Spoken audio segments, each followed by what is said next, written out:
திருப்பூரில் வாழுகிற ஒரு மனிதர், ரொம்ப பேணுதலான வாழ்க்கைக்கு சொந்தக்காரர், ஒரு பெரிய ஈமானியத்துடைய மனிதர், இன்னமும் ஹயாத்தாக இருக்கிறார். அல்லாஹ் அவருடைய ஆஃபியத்திலே பரக்கத் செய்வானா. இன்னமும் இருக்கிறார் ஹயாத்தா. ஒரு முறை அழுது கொண்டே ரூமுக்கு வந்தார். ஹஸரத் அவர்களே, எனக்கு ஒரு கனவினுடைய விளக்கம் வேண்டும் என்று சொன்னார். என்ன விளக்கம்?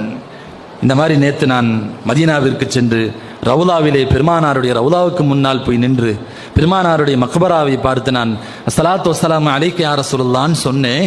உள்ளே இருந்து ஒரு கை வெளியே வந்தது. வ அலைக்கும் ஸலாம் வ ரஹ்மத்துல்லாஹி வ பரகாத்துஹு என்று எனக்கு அது பதில் சொன்னது. இந்த கனவு உண்மைதானான்னு கேட்டார். இந்த கனவு உண்மைதானான்னு கேட்டார். அழுது கொண்டே கேட்கிறார். ஒரு 7-8 வருடங்கள் இருக்கலாம். அழுது கொண்டே கேட்கிறார், இது உண்மைதானான்?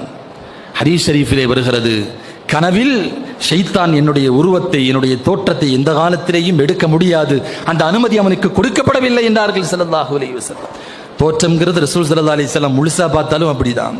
பெருமானாருடைய முடிக்கும் அந்த மரியாதை உண்டு, பெருமானாருடைய வியர்வைக்கும் அந்த மரியாதை உண்டு, பெருமானாருடைய ஆடைக்கும் அந்த மரியாதை உண்டு.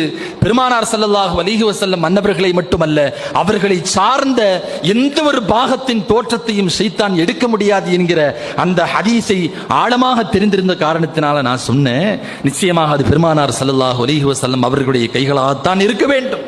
ஏன்னா இப்படி ஒரு ஹதீஸ் இருக்குது, அதனால ஸல்லல்லாஹு அலைஹி வஸல்லம் கையாகத்தான் இது இருக்க வேண்டும், பெருமானாருடைய குரலாகத்தான் அந்த பதில் குரல் இருக்க வேண்டும். அல்லாஹ் உங்களுக்கு பரக்கத் செய்திருக்கிறான், எனக்காக துஆ செய்யுங்கள் என்று